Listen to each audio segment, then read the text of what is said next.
हुकूमत ने नवाज शरीफ साहब को वतन वापस लाने की कोशिशें तेज कर दी हैं। वजीर रेलवे शेख रशीद साहब का कहना है कि इमरान खान साहब को बड़ा दुख है कि नवाज शरीफ साहब उनके हाथ से निकल गए। इमरान खान साहब की कोशिश है कि नवाज शरीफ साहब को वापस लाया जाए और इसके लिए तमाम ऑप्शन इस्तेमाल किए जा रहे हैं। यही वजह है कि शरीफ फैमिली पर दबाव भी बढ़ रहा है। नवाज शरीफ साहब के वापस आने की जमानत देने वाले शहबाज शरीफ साहब के खिलाफ अदालत से रुजू किया जा रहा है और कहा जा रहा है कि अगर नवाज शरीफ साहब वापस ना आए तो शहबाज शरीफ साहब नाअहल हो जाएंगे। इस सारे मामले पर बात करेंगे और सेनेट में जो चल रहा है फैटिफ की जो कवानीन है उनके हवाले से भी बात करेंगे। हमारे साथ सीनियर रहनुमा पाकिस्तान मुस्लिम लीग नवाज एहसन इकबाल साहब मौजूद है। अस्सलाम वालेकुम सर।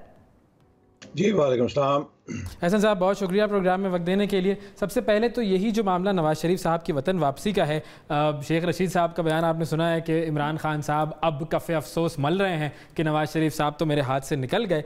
लेकिन दूसरी तरफ ये भी बातें चल रही हैं कि अगर नवाज शरीफ साहब वापस ना आए तो शहबाज शरीफ साहब फिर नाअहल हो जाएंगे। क्या ऐसा टेक्निकली या लीगली पॉसिबल है? देखिए, मुझे बहुत अफसोस से कहना पड़ता है कि इस हुकूमत के पास कोई इशू नहीं है। अपनी कारकर्दगी को छुपाने के लिए ये मौज़ूआत को डाइवर्ट करते हैं, ये इश्यूज़ के साथ खेलते हैं जो कि नॉन इश्यूज़ होते हैं। नवाज शरीफ साहब जो बैरून मुल्क गए हैं उनको मुस्लिम लीग नून ने इजाज़त नहीं दी बाहर जाने की। उनको इस हुकूमत ने और वज़ीर आज़म ने हर तरह से तसल्ली करके कि उनकी कंडीशन लाइफ थ्रेटनिंग थी, उन्हें बाहर जाने की इजाज़त दी है। शौकत खानम हॉस्पिटल के चीफ एग्जीक्यूटिव डॉक्टर फैसल जो कि एक अच्छे डॉक्टर हैं और इतने अच्छे हैं कि हुकूमत ने उन्हें मुशीर सेहत बना लिया है, उन्होंने उसको सर्टिफाई किया। हुकूमत की सूबाई वज़ीर सेहत ने उसकी गवाही दी। हत्ता ये कि प्राइम मिनिस्टर ने इंटेलिजेंस एजेंसी से उन तमाम डॉक्टर्स की, उन तमाम रिपोर्ट्स की पड़ताल कराई और हर तरह से तसल्ली करने के बाद उन्हें बाहर जाने की इजाज़त दी गई। और हुकूमत बरतानिया को भी ये कहा गया कि नवाज शरीफ साहब को हम सरकारी तौर पे या ऑफिशियली क्लियरेंस के बाद से चेकअप के लिए, इलाज के लिए, ट्रीटमेंट के लिए बाहर जाने दे रहे हैं। अदालत ने हुक्म में जो ये चाप के मेहमान जो थे, जो बहुत कल लहरा रहे थे डॉक्यूमेंट, उसमें वाज़े तौर पे लिखा है कि वो वापस तब आएंगे जब उनके मुआलजीन सर्टिफाई करेंगे कि वो उनका इलाज मुकम्मल हो गया है। बिल्कुल दुरुस्त। अब हुकूमत का ये एतराज़ कि जी वो मकसद देखें ना, एक तो गुफ्तगू का लेवल इस सतह पे ये ले गए हैं कि हम तो फ्रैंकली उस सतह पे नहीं जा सकते। लेकिन अगर ये कहा जाए कि मरीज़ वही मरीज़ होता है कि जो आईसीयू के अंदर पड़ा हो, जिसको नालियाँ लगी हों, जिसे ड्रिप्स लगी हों और मरीज़ चल फिर नहीं सकता, ये मैं समझता हूँ। हम रोज़ यहाँ देखते हैं इंतहाई संगीन बीमारियों के मरीज़। अभी हासिल बजिंजो साहब का इंतकाल हुआ है, कैंसर के अंदर शदीद है। 1-2 रोज़ पहले तक वो अपने मामूलात पूरे कर रहे थे। तो लिहाजा ये एक पैमाना कर लेना कि अगर आप आईसीयू के अंदर नहीं हैं, आप बीमार नहीं हैं। और ये बात तो बिल्कुल सही है कि एक तस्वीर देखते हैं और उसके बाद शोर शराबा शुरू हो जाता है कि चूंकि तस्वीर आ गई है तो इसका मतलब है नवाज शरीफ साहब सही हैं। इंसानी बात है कि आप एक ऐसा शख्स जिसकी बीमारी के ऊपर खुद तसल्ली कर चुके हैं और उसकी हालत इतनी संगीन थी कि जिसको आपने खुद अपने हाथ से इजाजत दी है, अब उसकी बीमारी के ऊपर आप सियासत करें। और ये क्यों कर रहे हैं? 2 साल हो गए हैं, 2 साल हो गए हैं। वो तो जायज है कि वो कहते हैं जी करें जी कि 2 साल जब हो गए हैं, इनके पास कारकर्दगी नाम की कोई चीज़ नहीं। ये डरते हैं कि अगर हमने ये इश्यूज ना खड़े किए तो लोग पूछेंगे बताओ वो 1 करोड़ नौकरियां कहाँ हैं, वो 50 लाख घर कहाँ हैं, बिजली और गैस के बिल नाकाबिले बर्दाश्त क्यों हो गए? आप तो कहते थे ये सस्ती होंगी।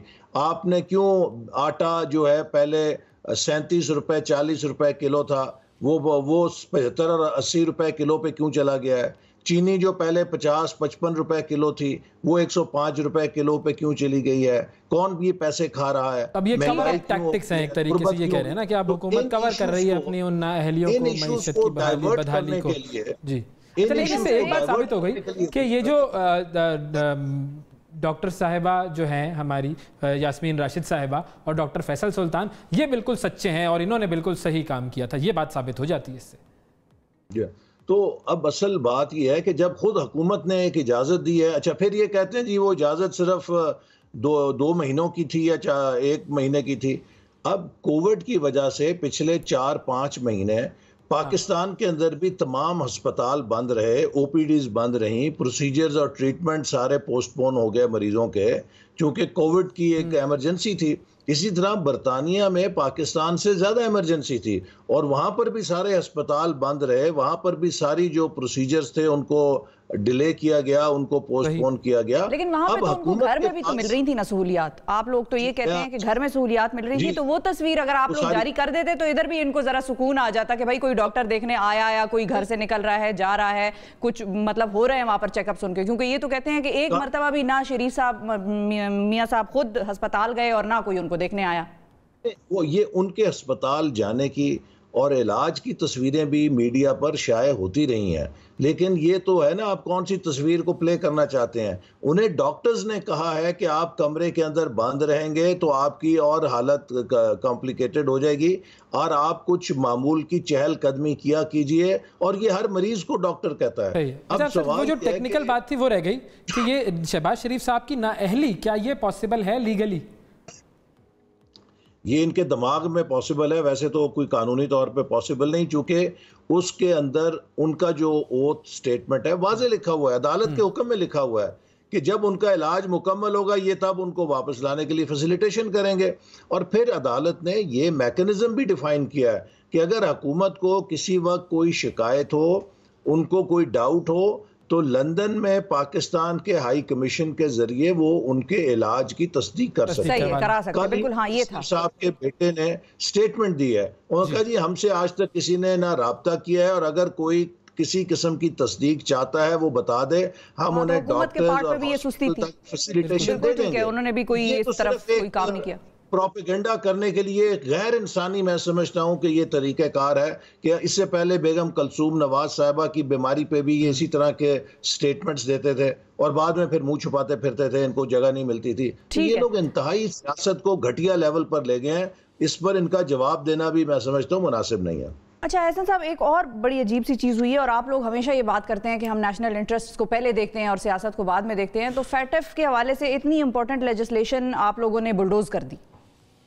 नहीं, ऐसी बात नहीं है। देखिए, फैटफ के लिहाज से 80% जो लेजिस्लेशन है वो इत्तफाक राय से हुई है और वजीर खारजा शाह महमूद कुरैशी ने एक ख़त के ज़रिए लीडर ऑफ अपोजिशन को तारीफ़ की है और शुक्रिया अदा किया है कि अपोजिशन ने कौमी जज्बे के साथ हमारे साथ बहुत ताउन किया है। जो लेजिस्लेशन सेनेट के अंदर रिजेक्ट हुई है उसकी वजह यह है कि हुकूमत ने कौमी असम्बली में इत्तफाक किया था कि जो अमेंडमेंट्स ऑपोजिशन ने दी हैं उन्हें मंजूर किया जाएगा। और वो हमारी अमेंडमेंट क्या थी कि हुकूमत असल में चालाकी ये कर रही है कि फैटिफ का नाम लेकर ऐसे इख्तियारात हासिल करना चाहती है कि ये बग़ैर किसी अदालत की इजाज़त के, बग़ैर किसी ऑथराइजेशन के जिस शख्स को चाहे मर्जी उठा के गिरफ्तार कर ले, जैसे नैब के कानून के अंदर पहले ही ये कर रहे हैं। और अदालतों ने और सुप्रीम कोर्ट ने उस चीज़ को गलत करार दिया है। तो बजाय ये कि हम उस चीज़ को रिवर्स करें, हम उसी तरह के और कवानीन बना के लागू कर दें कि जिनमें आप जिसको चाहे, जहाँ से चाहे, जैसे चाहे उठा के गायब कर दें। हम ऐसे फैशिस्ट लॉज की इजाज़त नहीं देते और ना ही फैटफ हमसे कहता है। हमने इनसे पूछा कि बताइए ये लॉ फैटफ ने आपको इस शक्ल में पास करने के लिए किस तरह का हदायत दी है, कहाँ हदायत दी है, हमें भी बताएं, या दुनिया के किस मुल्क के अंदर ये लागू है। दुनिया के किसी मुल्क में इस तरह के कवानीन नहीं है कि जहां आप अदालत की इजाज़त के बगैर, सबूत के बगैर अपनी मर्जी से जिसको चाहे जब चाहे गिरफ्तार कर लें। लिहाजा हमने फैटिफ की मुखालफत नहीं की, हमने उन फंडामेंटल राइट्स के ऊपर बात की है जो पाकिस्तान के शहरियों को हासिल है कि आप बिल्कुल ठीक है। बहुत शुक्रिया अदा करेंगे एहसन इकबाल साहब का। वो जो कवानीन है उन कवानीन पर गुफ्तगू होनी चाहिए और तमाम चीज़ों को मद्देनज़र रखते हुए वो कवानीन पास होने चाहिए, ये कहना था जनाब एहसन इकबाल साहब का।